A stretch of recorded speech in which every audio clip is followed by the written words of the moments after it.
Okay, so tonight is ham night in our household, and when I say that, I mean whole ham, not spiral sliced. In particular, I am talking about a half bone-in shank portion ham.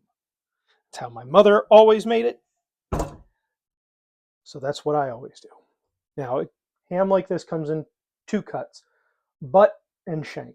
Can you use a butt? Sure. I don't, but you can. First thing we're going to do is we're going to boil the ham. That means a lot of water to cover the entire ham. This is only a first step, okay? This is not the end of the road, but what this is going to do is it's going to pull some of the salt out of the ham. You may have heard of this in school. It's called osmosis. Lots of water, apply heat, makes it go faster. Second thing this is going to do is it's going to loosen up some of the fat that is all around the ham so that we can get the skin off. So while this fills, I'm just going to sit here and twiddle my thumbs because that's what I normally do. Um, but we're going to put this on the stove, turn the burner on to high, and let it go for 90 minutes. That gives it a chance to come to a boil and boil for a period of time. All right, so 90 minutes have gone by. Our ham has had its chance to boil. Now comes the real fun part, draining. Please, this is incredibly hot. Be careful. Oh.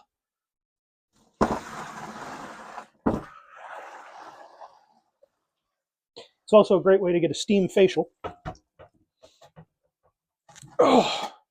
without the expense. We're going to take our ham and place it in a baking dish. Now, again, this is very hot.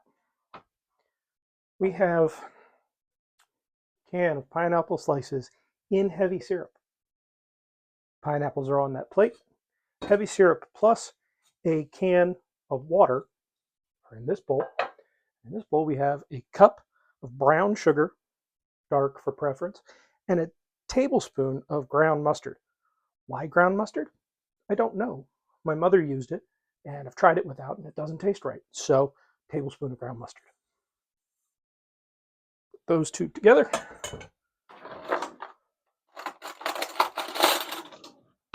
Give them a mix.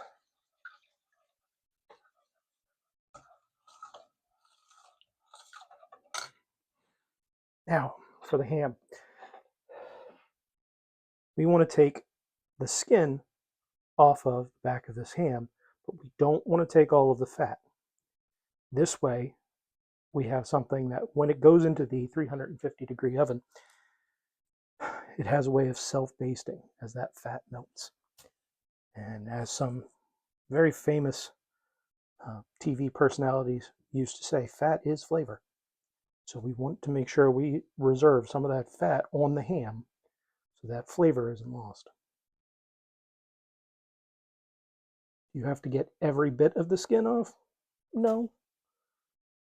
But you want to get as much of it as you possibly can, because it will make taking this apart later easier. Now, I know my camera person, Harley, does like some of these brown bits that aren't quite skin, that don't have fat underneath of them, so I guess I'll leave that on just for her. Okay, Harley? Yeah. That's a big smile. Thank you. They can't see you, but that was a lovely smile.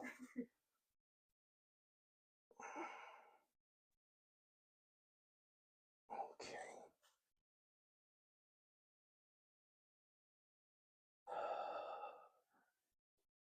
Come on. Still. This is, again, I don't think I can say it enough, incredibly hot. And if you are not careful, like I just wasn't, you will get really hot fat on your fingers and it will hurt. All right. That is that.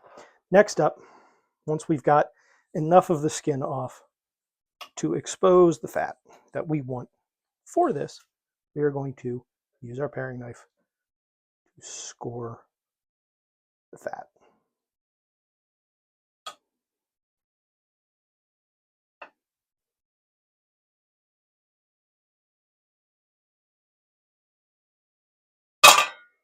And then, once we have scored the fat, we take our whole cloves.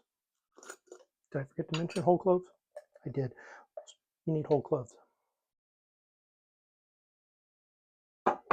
This is another one of those things that, are they strictly necessary? No. Do they add to the flavor? Yes.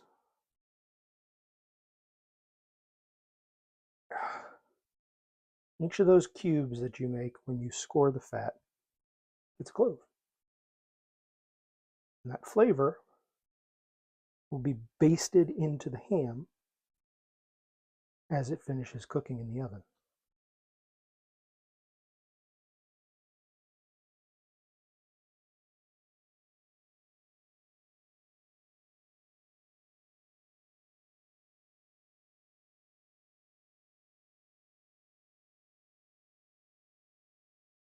This is fun because your hands are all sticky from the melted fat that you've been working with. And these cloves are tiny and they like to stick to things. It's a wonderful combination. All right, perfect. Next up, we want to take toothpicks that we have soaked in water, pineapple. We want to pin the pineapple to the back of the ham. You will probably have more pineapple than will actually fit on the back of the ham. That's okay. That is perfectly okay because we can finish the pineapple in the bottom of the pan, or bottom of the Pyrex, as it's known in this house.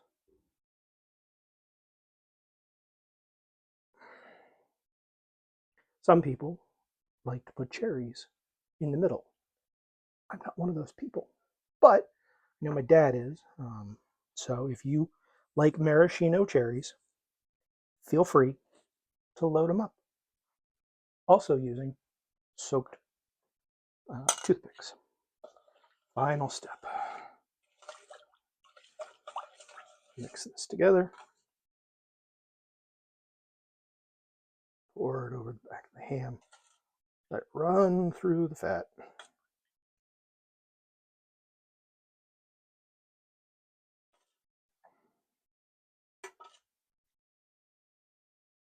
This goes into a 350-degree oven for 1 hour. But it is important that during that hour, every, 10 to 15 minutes, you open the oven, you grab some of this liquid from the bottom, and you baste your ham. That will keep the flavor rolling so that what drips off the back can be carried up to the front. See you guys again when we take it out for the cutting. All right, it's time. Time to pull the ham. Oh, goodness. Look at this lovely thing right here.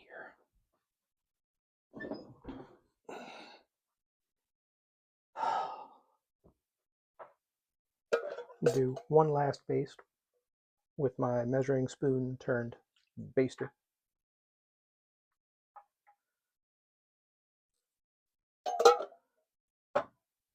Okay.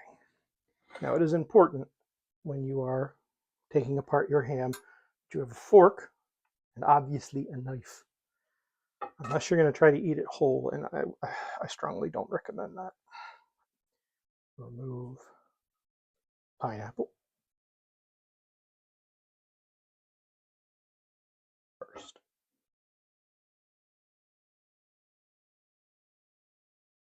There are plenty of people in this house that love the pineapple.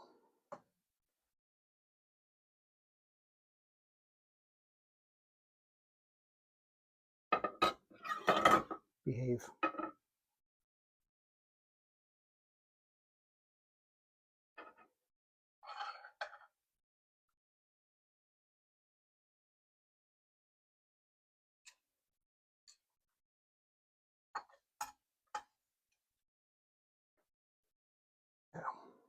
First step, we want to take fat off the top. It has served its purpose. And the beautiful thing when you do it this way is it's pulling out the cloves, because as much as they're useful for flavor, nobody likes biting into a clove. Nobody. If you haven't tried it, don't.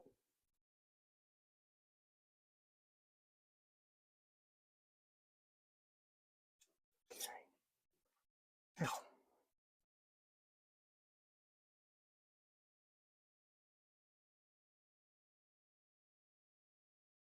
lovely candied portion of the ham, which I'm going to eat because I can.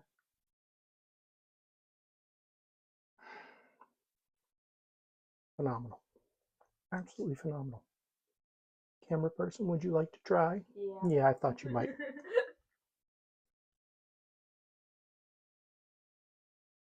Take your time. If you have a electric knife, now would be a good time to use it. I recommend slicing it thin. Just tastes better to me that way. And if it falls into the juice, oh well. It's stuff you used to baste it. Still tastes good.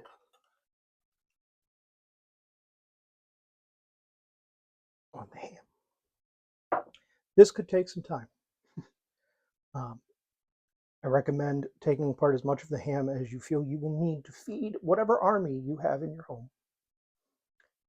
But after you've had dinner, don't forget to take apart the rest of it. And if you are the type of person who likes to make soup, ham bone is a great way to make stock. I'm going to finish